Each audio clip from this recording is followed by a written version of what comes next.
তো hello' guys welcome to বন্ধু travel. চ' guys মই আজি গৈ আছোঁ গুৱাহাটী টু হিমাচল। তো আহক। আৰু মোৰ চিটৰ সন্মুখতে পৰিছে এই কণ বাচ্চালোক, খুব এটা ভাল লগা পৰিৱেশ। আৰু এয়া মোৰ সন্মুখত আছে চতু, ই ৰাতি মাজে মাজে কেৱল কান্দি থাকে। আৰু অন্য এজন আমাৰ ট্ৰেইনৰ সদস্য হৈছে, নাম কি? ঋতিকা সিং। আৰু ঋতিকা সিঙে বহুত উৎপাত কৰি আছে ট্ৰেইনত। আৰু এয়া আমাৰ অন্য পাৰ্টি, আৰু এয়া আমাৰ শ্ৰোতা।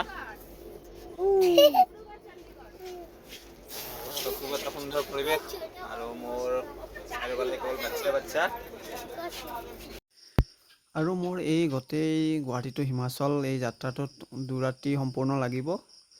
চ' আহক এতিয়া আমি ট্ৰেইনৰ ভিউ কিছুমান উপভোগ কৰোঁ, বাহিৰৰ ভিউ। ত' ট্ৰেইনত মানে ট্ৰেভেল কৰি খুব এটা ভাল লাগে, আৰু খুব কম খৰচতে মানে বহুত জাগা চাব পাৰি, বা বহুত মানুহক লগ পোৱাও যায় একেলগে। খুব এটা ভাল লাগে আৰু ট্ৰেভেল কৰি। তো 2 দিনৰ অন্তত মই ফাইনেলি পাই গ'লোঁ আম্বালা, আৰু অৰ্থাৎ হাৰিয়ানাৰ ষ্টেচনত মই নামিলোঁ আম্বালাত। আৰু তাৰ পৰা মোক ৰিচিভ কৰিব আহিছে য'ত মই যাম হিমাচলত, তাত মোক নিব আহিছে। আৰু এয়া মই যাই আছোঁ সতীশদাৰ লগত। সতীশদাই মোক নিব আহিছে আৰু গাড়ী পঠাই দিছে। তো ইয়াৰ পৰা আৰু হিমাচল আপোনাৰ 80-90 কিলোমিটাৰ যাব লাগে গাড়ীৰে। তো আহক আমি আগলৈ আগবাঢ়োঁ। তো খুব সুন্দৰ পৰিৱেশ। এতিয়া মই কৈ থওঁ যে আপোনালোকে অসমৰ পৰা যদি হিমাচললৈ আহিব বিচাৰে, তো সপ্তাহত আপোনালোকৰ গুৱাহাটীৰ পৰা 2 দিন ট্ৰেইন চলে। তো গুৱাহাটী টু ডিব্ৰুগড় টু চণ্ডীগড় এখন আছে, তো সেইখনত আহিব পাৰে আপোনালোকে চিধাই আম্বালাত নামিব পাৰে, নহ'লে বা চণ্ডীগড়ত নামিব পাৰে। তাৰ পৰা আপোনালোকে বাছ পাই যাব হিমাচললৈকে যোৱা। এতিয়া হাৰিয়ানাৰ পৰা আহি আমি পাঞ্জাৱত সোমাইছোঁ। যে অকণমান জাগা তাৰমানে পাঞ্জাৱৰ মাজেৰে যাব লাগে। তো এয়া চব আমি পাঞ্জাৱত আহি গ'লোঁ, আৰু পাঞ্জাৱৰ মাজেৰে আমি হিমাচল যাম।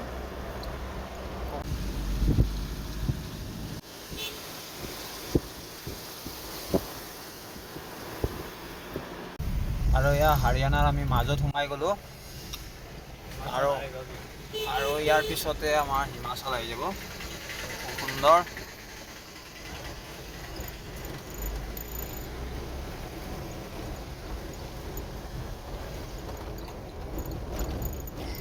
আৰু ফাইনেলি আমি আহি হিমাচলৰ গেট পাই গ'লোঁ। ইয়াৰ এফালে হাৰিয়ানা, আনফালে হিমাচল। খুব সুন্দৰ এখন গেট। আৰু মই থকা লজখন হ'ল এইখন শ্ৰীকৃষ্ণ লজ, খুব সুন্দৰ। তো বাহিৰৰ পৰাতো দেখিলে লজখন, এতিয়া ভিতৰৰ পৰিৱেশ দেখাওঁ। আৰু এইটো হ'ল মোৰ কোঠালি, আৰু ইয়াৰ পৰা খুব সুন্দৰ এটা ভিউ দেখা পায়। It's amazing. তো আহক আমি বাহিৰৰ ভিউ দেখাওঁ। আৰু এয়া চাওক বাহিৰৰ পৰিৱেশ, খুব সুন্দৰ পাহাৰ মোৰ ফ্ৰণ্টত। সঁচাকৈ খুব সুন্দৰ এটা পৰিৱেশ। আৰু এয়াই হ'ল হিমাচল।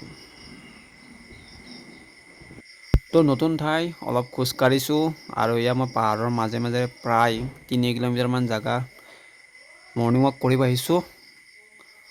তো চাৰিওপিনে খুব সুন্দৰ পাহাৰৰ ভিউ।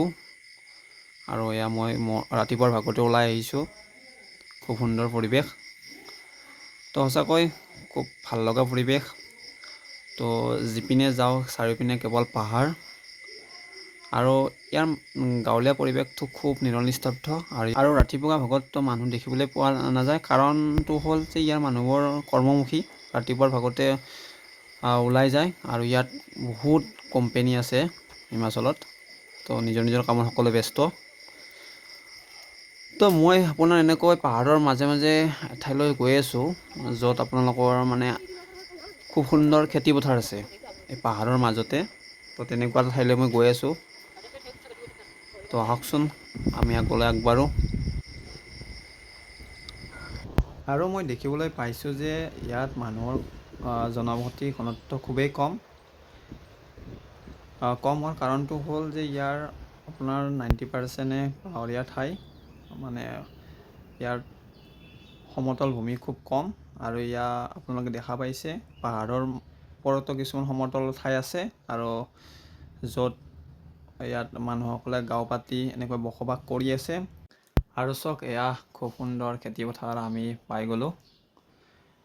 আৰু এইবোৰ হ'ল গম ধান। যিহেতু হিমাচলত চাউল কম চলে, ইয়াত ৰুটি প্ৰধান, তো মানুহসকলে খুব ৰুটি খায় ইয়াত। আৰু এয়া খুব সুন্দৰ গম ধান। তো দেখাত ধানৰ নিচিনা দেখি। তো আৰু গম ধানৰ খেতি কৰাৰ কাৰণটো হ'ল ইয়াত পানী খুব কম। পাহাৰত পানীটো খুব কম, কাৰণ গম ধানক পানী খুব কম লাগে। আৰু সেয়ে ইয়াত গম ধান কৰে খেতিয়কসকলে।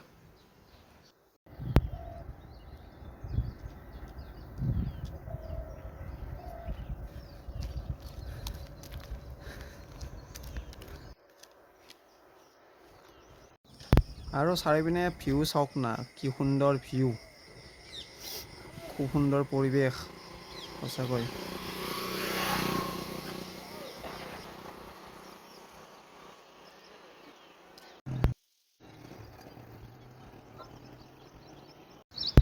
আৰু এয়া হিমাচলৰ বিউটিফুল খেতিপথাৰ।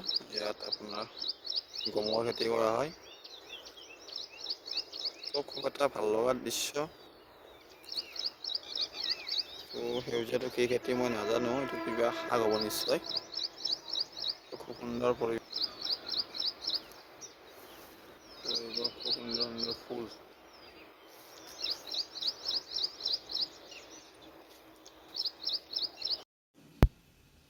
আৰু ইয়াৰ পৰা প্ৰায় 1 কিলোমিটাৰমান গ'লে খুব সুন্দৰ এখন গাঁও দেখিবলৈ পোৱা যায়।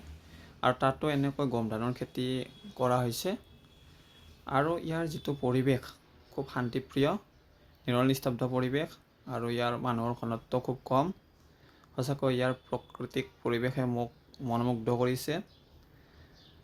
এনেকুৱা জেগা পুনৰ যাবলৈ ইচ্ছা যায়। তো আপোনালোকে যদি সময় পায়, নিশ্চয় হিমাচল ফুৰিব আহিব। খুব ধুনীয়া জেগা। আৰু ভিডিঅ'টো যদি চাই ভাল লাগিছে, লাইক, শ্বেয়াৰ এণ্ড কমেণ্ট কৰিব। আৰু বন্ধু ট্ৰেভেল চেনেলটো ছাবস্ক্ৰাইব কৰি